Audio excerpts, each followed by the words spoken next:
আজকে আমি যাচ্ছি কৃষ্ণনগর গাড়ি খালি করতে বন্ধুরা। তো দেখো আমার ব্লগ, আমার মাল আছে কৃষ্ণনগর, দমকল, বহরমপুর, 3 পার্টির মাল লোড আছে। আমি লোড করেছি বাজাজের মাল, এই পাখা লাইট ফাইট এসব যাবতীয় মাল।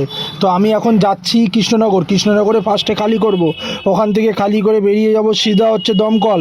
দমকল খালি করে প্রায় না হলেও 3টে, সাড়ে 3, 4টের মধ্যে ঢুকবো আমি বহরমপুর খালি করব। খালি করে তারপরে আমাকে কলকাতা আবার রিটার্ন ফিরতে হবে। তো আমি এখন যাচ্ছি, এই দেখো মেন রোডে ব্রিজ থেকে নামছি। আমি এখন শান্তিপুর পার করছি, আমি কৃষ্ণনগর এন্টার করব, আর কিছুক্ষণের মধ্যে কৃষ্ণনগর ঢুকবো।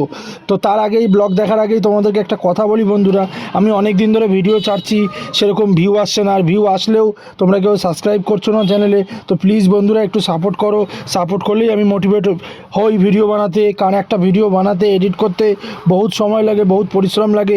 তো তোমরা যদি লাস্ট পক্ষে যদি ভিউ না আসে চ্যানেলে, তো মোটিভেট হয় না, ভিডিও বানাতে ভাল লাগে না। তো ওই জন্যই প্লিজ বন্ধুরা তোমরা একটু সাপোর্ট করো, প্লিজ একটু পাশে থাকো। ভিডিও ভালো লাগলে লাইক করো, কমেন্ট করো, সাবস্ক্রাইব করো, পাশে থাকো প্লিজ। তো এরকমই আমার ব্লগ আসতে থাকবে। তো ব্লগ দেখার জন্য, মিনি ব্লগ দেখার জন্য চ্যানেলটিকে সাবস্ক্রাইব করো প্লিজ বন্ধুরা। ওকে, বাই, টাটা।